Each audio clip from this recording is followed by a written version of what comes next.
so these are the top 3 American teenagers right now. Anisimova is top 25, Coco Gauff is top 70 at just 15, and Katie McNally just outside the top 100, and there are others who are not far behind. So after a stretch of time where we didn't hear that much from American teenagers, it now seems like they're coming in waves, and they expect Chanda to win at an early age. Yeah, I think it helps to see other young players close to your age or the same age that you are doing well, having these big results. And then you start to believe that you can have those results, that you can beat these top players. And we're seeing that in players like Anisimova and Gauff and McNally now. All right, so let's talk specifically about these 3 teenagers. And we have to start the discussion with Coco Gauff because her story last summer transcended tennis, it transcended sports, it became mainstream pop culture.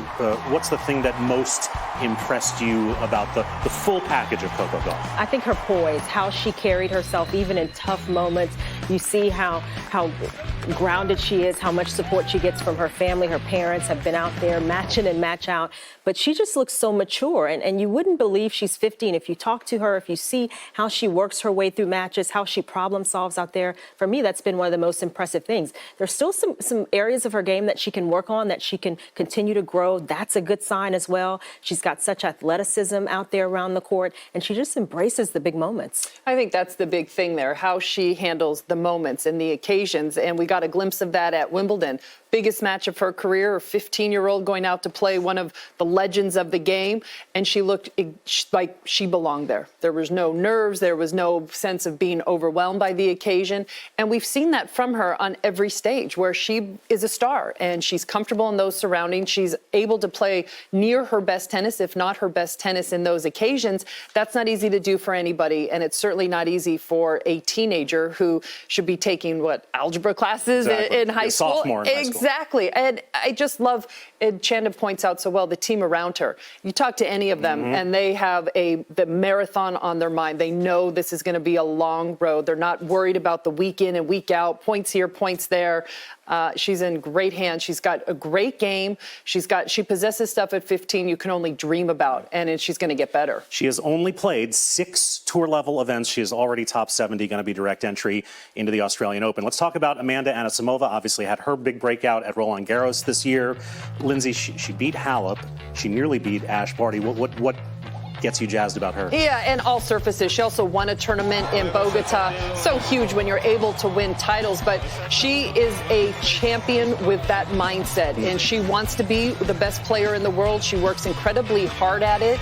She's so talented as well. She had this big breakthrough at Roland Garros, then she had some back injury, and then sadly lost her father right before the U.S. Open.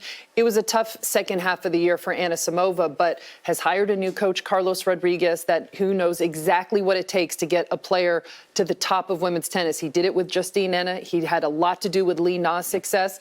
So she's got this great team in place now. You talk about improvement. She's got to improve her serve, which she can improve, and also just her movement and coordination around the court, because she hits the ball just as good as anybody out there.